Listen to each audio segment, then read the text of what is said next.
My involvement in global health activities began about 15 years ago. I was contacted by the American-Austrian Foundation, which is jointly funded by the Soros Foundation and the Austrian government, to train Eastern European neonatologists in a setting in Salzburg, Austria. Up until that time, I thought that global health meant going to work in a hospital or a clinic and providing direct patient care. But the American-Austrian Foundation is dedicated to capacity building. So capacity building is education. It's training the trainers. So every year we invite 35 to 40 neonatologists to go to Salzburg, Austria. The faculty and the fellows live in a common conference center called the Schloss Arenberg. We take all meals together and we have a series of lectures over the week. At the end of that time, I give them 3 goals or 3 instructions prior to going home. First of all is that they share the information they've learned. In fact, we give them PowerPoint files to bring back our lectures to their home countries.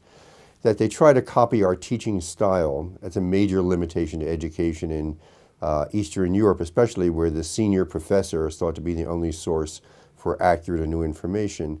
And lastly, that they stay in touch. And I can tell you that I get about 15 to 20 emails each week from former fellows who have attended these seminars asking me questions on how to care for a particular problem in the newborn ICU. Has our system worked? I would say undoubtedly.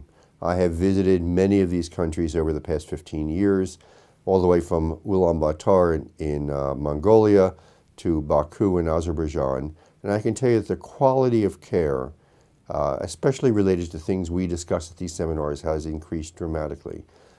But I can tell you that I've gotten more personally out of the Austrian seminars than I've given, in that when you provide one-on-one care, you're helping one baby or one doctor. But the education provided by the American-Austrian Foundation is helping not only the people who've come to the seminars, but all those who can benefit from the lectures now delivered by the fellows who have come to Austria. In developing countries, there are 2 main limitations to providing quality health care. One has to do with education, and the work we do through the American-Austrian Foundation tries to address that issue. The other major limitation is technology. But technology as we use it in the United States is very expensive. A single incubator can cost $30,000, or a ventilator might cost $45,000. Therefore, over the past year, I've begun to work with biomedical engineering students and faculty at the Columbia School of Engineering. And the purpose of this collaboration is to develop simple, life-saving technologies for newborn infants that would be very inexpensive.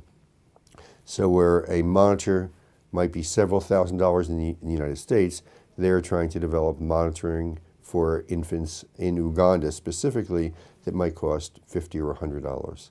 So this is an interesting viewpoint of global health that addresses the technology limitations. The ultimate goal is to have these technologies manufactured in the countries that will utilize them.